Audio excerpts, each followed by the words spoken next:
Good morning, CAA. Well, I think this is my second time to stand here now, so thank you for the invitation. All right, so I was given a topic, guys, that is initiated by General Conference. Now, so worldwide, I think for the month of August, this will be the topic. And it will be a woman who will be talking. Ako pala. Okay, so today our topic is, I'll be talking about wolves in sheep's clothing. Okay, so from the title itself, I know that you guys have an idea already of what the sermon would be. Okay, so this is included in General Conference program EnditNow. And for Women's Month, normally we will be having this talk.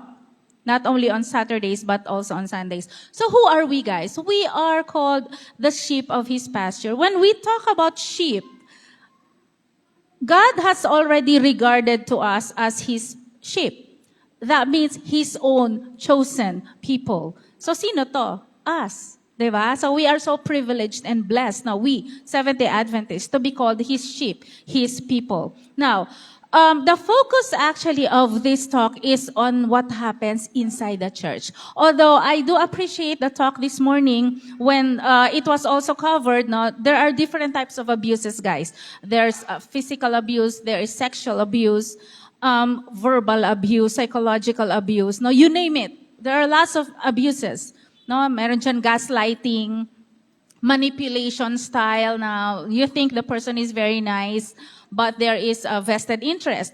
Now, this PowerPoint is focusing on the sexual abuse that happens inside the church, now, of all places. Now, wherever fallen humanity, who is the fallen humanity, guys? Guys, this is every one of us, everyone on earth, not even the members of the Seventh-day Adventists. We cannot say that we are saints.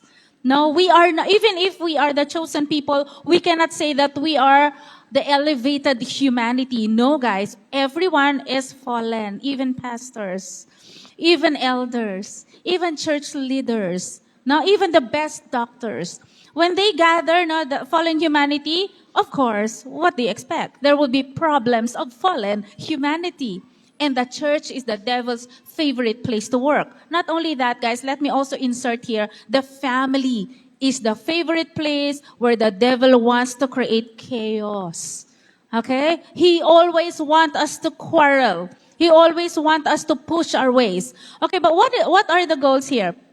When there is abuse in the church or inside the home, we have to acknowledge that it exists. Because the more we deny that it is happening, the more it will not be solved.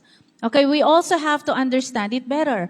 How do we understand it better? Of course, guys, when a child is not agreeing to what, is being done to her or his body, I would include also his, guys, because there are also boys who are being abused, not only girls. Okay, they have to understand that it is an abuse. Okay, so it is not normal. And all of us have to respond in an effective manner.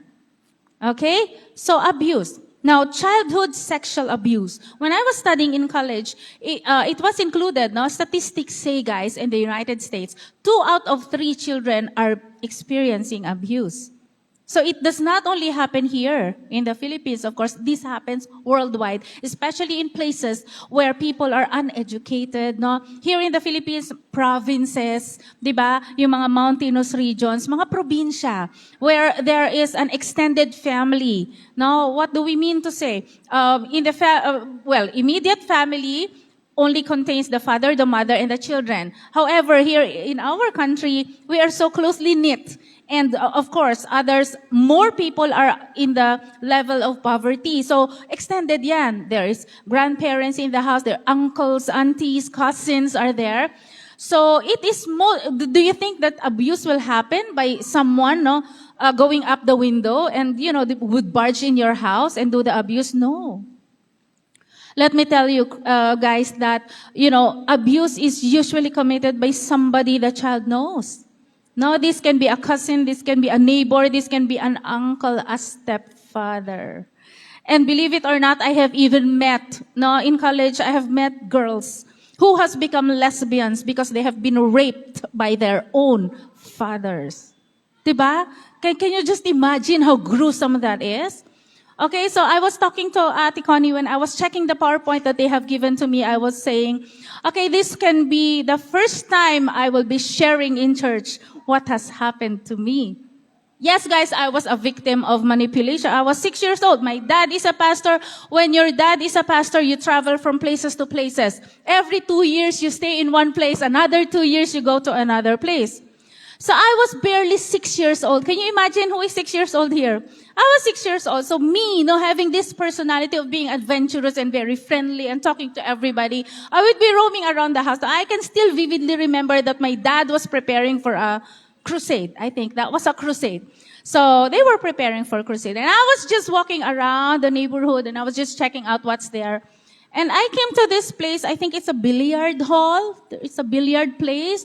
And there was this guy, I think he was in his 30s, who is very friendly to me. So parang, oh, okay. So he was talking to me in a nice manner. And then up to such time that he put me on his lap. Okay, and he was like showing me something on the table. So he was, looking back, I was thinking he was trying to entertain me with some things on the table. And then all of a sudden, I felt his finger on my private part. And I was like, can you imagine a 6-year-old experiencing that? So it's not normal. Okay, it's not normal. So growing up, when I became elementary, so I have this it could be conscious or unconscious thing that when I look at boys, I would see, he might touch me. Yung ganon, you have that as a child. You're very cautious already. And you feel something different in your body. And when you look at the children same your age, same age, you would be thinking, parang, you have this feeling that you are different from them. And then here comes puberty and here comes high school. And so, yun talaga, you have that, the effect of an abuse goes far from the physical effect. Okay? So, of course, in the family, in church, there would be abuses. When a person uses power or influence to take advantage of a vulnerable, when we talk about a vulnerable individual, this is someone who would not be able to protect themselves.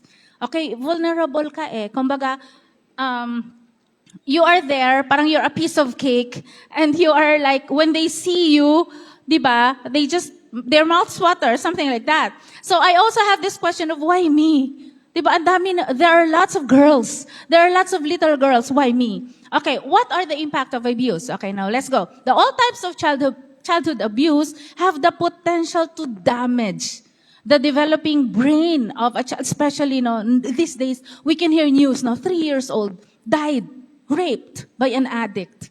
Diba? So, the developing brain, the predisposing them to lifelong mental and physical health concerns. Not only health concerns, but mental, psychological, emotional, the effect of that. And the increasing risks for all kinds of problems. Okay, what are these risks? What are all types of problems? Okay, some people, when I was taking psychology in college, so I have classmates who used prostitutes as their subject for their thesis. So we were just, sharing. There are lots. Now, some people became promiscuous. Some people became, sex slaves. And some of them have become nymphomaniac. What is a nymphomaniac, no? A girl who is addicted to sex. And you will see them working as sex slaves. Okay, so yan, all types of problems. Social, emotional, of course. You also get to be bullied. Okay? And especially if people would know what has happened to you. Okay, behavioral, academic problems. There are lots, no? In a person, there are lots of aspects. And what else? Impact of abuse, particularly is damaging to the very core of who a person is. Now, can you imagine a church leader doing this? What if the child is just starting to build on the spirituality, and here comes, for example, an elder or a pastor who is, teaching you about God and how God loves you, and then suddenly this will happen. What do you think will be the effect? It will surely affect also the spirituality of the young girl Or the young boy, guys. Okay, some little boys also get abused by pastors, by sexual pastors. Okay, it happens not only in other denominations, guys, it happens even in our churches. Okay, the very core of who the person is, what makes a person tick. Okay, so what is in the innermost aspect of a person, it is being affected, whether you admit it or not. Okay, as long as the abuse is not resolved. So when I went to college, we had this group dynamics thingy, and so we are to talk about something in our past. Okay, you have to remember something that happened in the first 6 years of your life, and that is the formative years. And so I was hearing my classmates sharing their stories, and I heard a girl share that she has been raped. And so that was the first time that I realized I'm not the only one who experienced it. She even experienced it worse than what I have experienced. Diba? So ganun. So when it is perpetrated or done by a Christian, the damage is greater. Why? Because, because of inherent layer of spiritual abuse that accompanies it. It's not only the physical thing that has been affected, right? It's also the mental aspect of the person, and of course the spiritual aspect. Some people leave the church, diba? Because one of the leaders abused them. Sad to say. And then they leave the church. They look at the whole church as negative already because of that incident. That is, it's not something that they ask for. Okay, so what are the impacting factors? Impacting factors of abuse on someone is determined to a large degree by the level of emotional and social stability in life of the victim. Okay, listen to this, prior to abuse. So that means before the abuse, how emotional and socially stable the person is determines how the person will be able to handle the abuse. Okay, so we have this thing called frustration tolerance level. So not all of us have the same level of tolerance. Okay, when it comes to frustration. Some people, a little bit of frustration, they experience nervous breakdown. Okay, for some people who are so used to challenges in their lives, have high frustration tolerance level. They can still handle it. No, they can still smile to people and they can still hide it. Okay, that it has happened to them. So it varies from person to person. Also, another impacting factor is determined by response of adults or those in position of authority or influence when abuse is reported. Okay, a lot of the abused children, guys, are scared of reporting it. Why?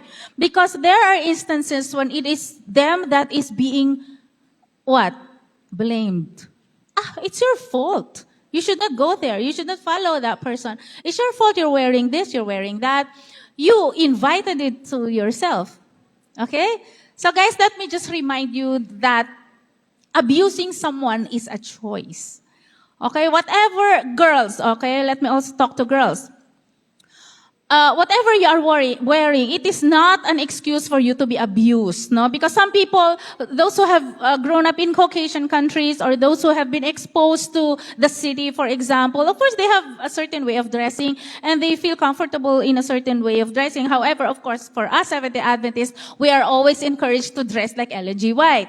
Okay, however, abuse is a choice, okay, by the person who is doing it. Now, on the other side of the coin, I just would like to mention that, guys, most of the abusers were victims of abuse themselves.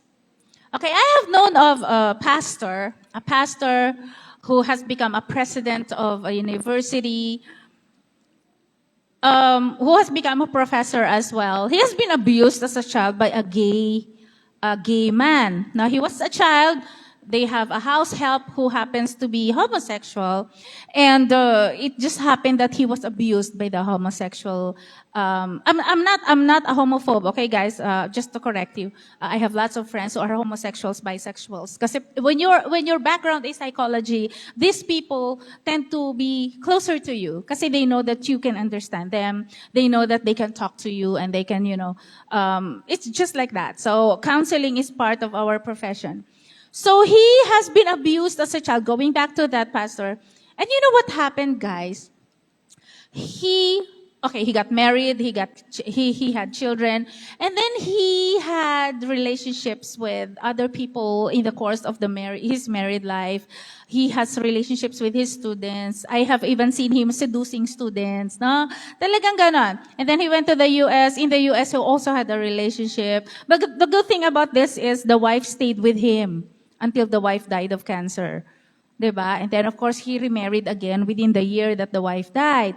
So, if you can see here, and when I look at him, I see a very broken person. No? You may say he's a professor, he was a president, he's a pastor, but there is a broken person inside of him that may not be totally resolved, no, as of the moment. So sad, but true. Okay, so the response of adults if a child reports the abuse would also determine how the child will be affected all throughout his or her life. Okay, how are we supposed to respond to abuse? No? Well, as I was talking to Ate Connie earlier, she was mentioning, she's teaching in the elementary, that they have children there who, sometimes they will be presenting something about the family and just suddenly will cry. Diba? While in the audience and listening to them present, they will just suddenly cry. Why? Because these children experience abuse inside their houses. No, as I mentioned earlier, some uncles.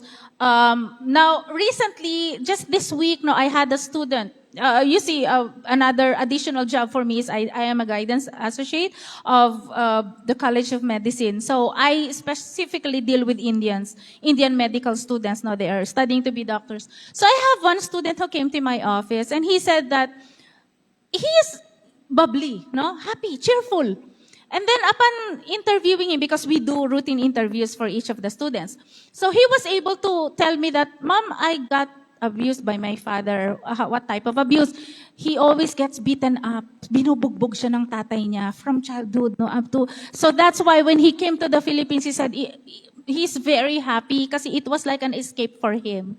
Now, can you imagine own father? So I just told him there are times when the best way to understand your parents or your dad is to know what kind of upbringing he also experienced. Diba? Kasi there are times when the grandparents are more strict to your father or your mother. That's why they are just like that. Okay, however, still, it's not an excuse to abuse children. Okay? Safety and action plan. How are we supposed to respond if a child reported that they have been abused? Okay, we have to pay attention, guys. When we are talking to a victim, we have to look them in the eye. We have to let them feel that they are there to listen. If you can support a victim, please do. If you ever can hold an offender accountable, please do. Okay, in a proper way. There are proper processing in how to make them accountable for that.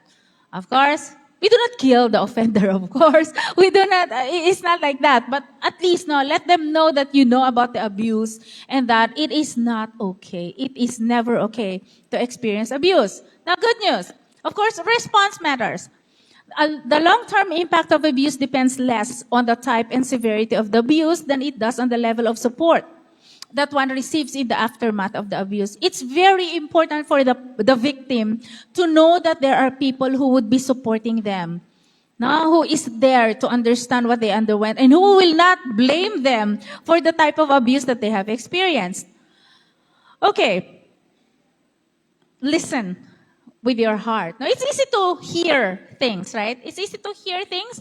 Enter here, go out on the other ear. But when we listen with our heart, it's very important to be empathetic. What's the difference between sympathetic and empathetic? When you give sympathy, you give something. No? Yeah, you felt sorry for the person. That's sympathy. But when there is empathy that is deeper, you experience what the person experiences. You feel what the person feels. Now, I heard this professor say, excuse me for the pastors. We have, I think, 2 pastors here. Most of the pastors do not know counseling. Most of the pastors do not know how to handle family problems. Why? What do pastors do? Because they keep on doing sermons. Okay, this is what is in the Bible. Ganito, this is what you do. They forget to listen. Okay, so that's why it's very good that, our Adventist Medical Center already have that clinical pastoral education. Okay, so they are already having that. When I was taking my master's, my classmates were pastors, and we were so happy because they are being taught how to do counseling. They are being taught how to empathize with their church members, how to feel what they feel, how to handle conflicts inside the house. Okay, so we have to listen carefully to the story. We have to listen to the feelings they are experiencing while they are telling the story. Okay? Now, so we are done talking about the victim. What about forgiving an abuser? Do you think it's easy? When you forgive an abuser, does that mean that what they did is okay? Does that mean that they can still do it to you? Guys? Okay, let's look further. Okay, what are the abuses in the Bible? Of course, everybody knows. Now, if we are a Seventh-day Adventist, we always hear this sermon inside our churches. King David and Bathsheba. Sino yung Bathsheba's husband, Uriah? What did King David do there? No? Of course, we know the story. He sent the soldier, the husband, in front of the battlefield so that he will get killed because he got attracted to Bathsheba when she was taking a bath. He saw her. Right? Okay? Siguro, Bathsheba was so gorgeous, so pretty and sexy. Okay, what else? Simon the Pharisee and Mary. What happened there? Of course, everyone knows the story. Eli's sons, Hophni and Phinehas. Ano bang nangyari dito? They were, it was also written they were abusing girls, women who are coming into the church. And what else? I think they have eaten the holy bread or something like that. So, of course, you guys will know that. But, the good news is God can heal. Okay, God can heal. No matter how broken we are, God can heal. And we have to have that tenacity to heal. Okay? Listen to the Good Shepherd. It says in Isaiah 40:11, like a shepherd, he will tend his flock. Sino yon? Tayo. In his arm. And he will gather the lambs and carry them in the fold of his robe. So, all of us are broken. No? All of us have something that we are not so proud of in our pasts that we have done. But, of course, we all know that the shepherd is there. What else? In John 10:11, God said, I am the good shepherd. The good shepherd lays down his life for the sheep. Well, I think this has been proven when he died on the cross for our sins. He gave up his life. He chose to give up his life. Jesus Christ, told his dad, his father, yes, I'm willing to do it. No questions asked. No ifs, no buts, no complaining. He gave his life. Okay? For the Lamb on the throne will be their shepherd. He will lead them to springs of life, giving water, and God will wipe every tear from their eyes. Well, we can read this in Revelation 7:17. So isn't that like a good encouragement and a good assurance, for us? Especially those who have experienced abuse one way or another when you were growing up, especially on the first 6 years of your life. That's the formative years. So, again, that is what the General Conference is sharing, that message every Women's Month or Women's Day or Women's Week. And I hope that message has touched our hearts. If there are some people in the congregation, I do not expect you to admit it, who has experienced abuse, or if you are the perpetrator, I hope that God would talk to your heart, not to stop what you're doing. And also, if you have been the victim of abuse, to, just give it to God. No, it's not important. It's not important for you to retaliate. Or, do you think you will feel good if you will do something bad to your perpetrator? No. Okay, leave it all to God. And just make him your partner in your life.